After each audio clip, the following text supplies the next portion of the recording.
Today in my birthplace of Abaco is Saturday, the 5th of February, 2022, Sabbath in Abaco. On this day, I remember a good friend that passed on. I say good friend, I don't even know if that's the correct word, because I never met the guy personally in my life. I just met him in spirit. His name was KCX. His mother called him Kendall Colbrook. And we had that connection, that spirit of wanting more for the Bahamas and Bahamians. And I knew Kendall was in and out of hospital all up to the election. And I say, brother, KCX, you have to think about yourself, man. You gotta think about your health. He say, Kai, you do you, and I will do me. Don't you tell me how to do me. You just remember to do you. Last time I asked him about his health, his strength, but boy, that guy had a passion. If Kai Mills could have done the stuff that I saw KCX did on a phone, wow. I would just marvel the way he could just put stuff together and the information that he would send out. And although he was sick, he was very passionate, like I am about Abaco. And anybody that love Abaco and love Abaconians, I want you to reach out, because there's not much has happened since Hurricane Dorian, September 1st, 2019. We were hit with a triple whammy. We're hit with Category 5 hurricane, Hurricane Dorian, 200 plus mile an hour wind that stood on us for approximately 2 days. Abaco was like a river.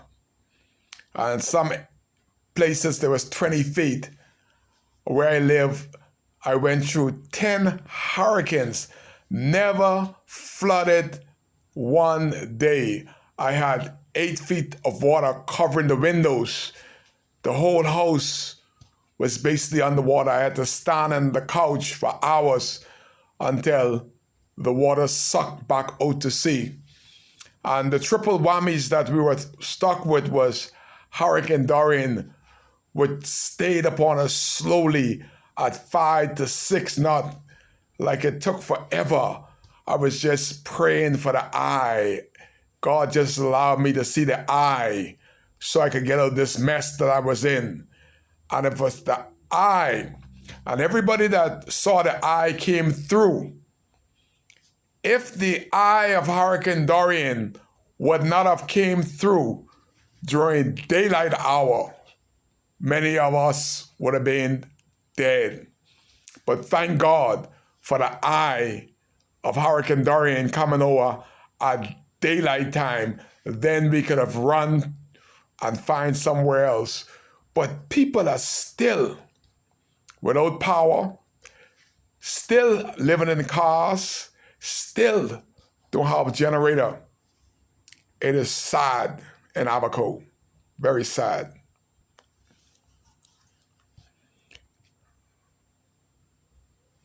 We were hit with a triple whammy, Hurricane Dorian. Then the people came in to help us. Then we got hit with COVID-19.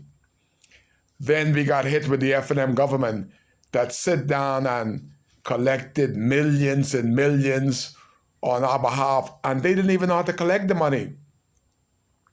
And all that time, the F&M didn't build nor rebuild one single home. They had you to a point that you feel like you were begging when you went down to the DRA.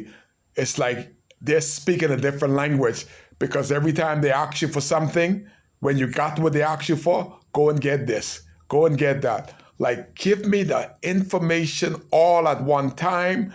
You're making us to feel like we're begging. That's the DRA. And you had the ministers of the F&M while we were sleeping in our cars, sleeping in tents. The ministers in the F&M government were building multi-million-dollar homes. They didn't feel what we feel. They didn't see what we see. They couldn't even bury our dead. Sometimes I just want to tear up to see what we have gone through and what we are continuing to go through. What happened is that for the first time in my life, we were not our brother's keeper. Everybody was saying, I'm for myself, and Jesus is for us all. You got to find for yourself. We had a pastor that told his membership, my allegiance is not to my church family.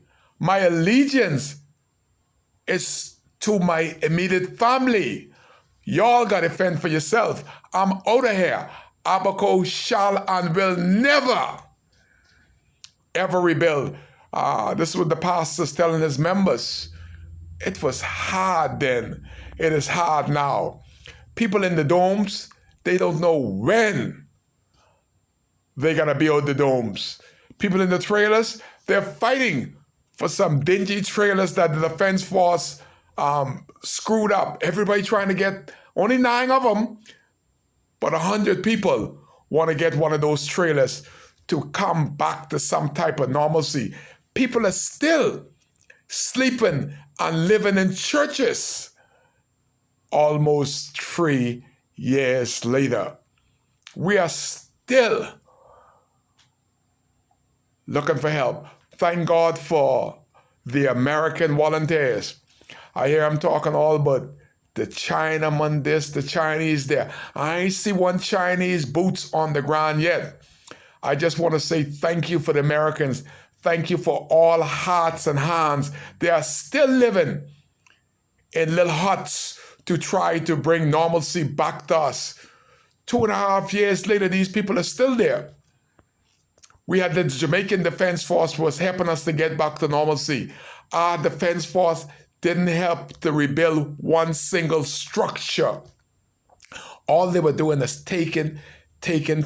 I am speaking because there's a lot of people on Front Street to understand that was left with the foundation.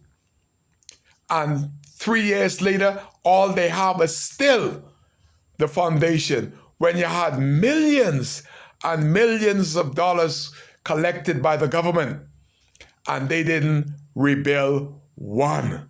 That's a record. That's historical that the F&M government didn't rebuild one single homes while they were building homes for themselves. They forgot that we, the people of Abaco, went through a storm, and we're still going through a storm.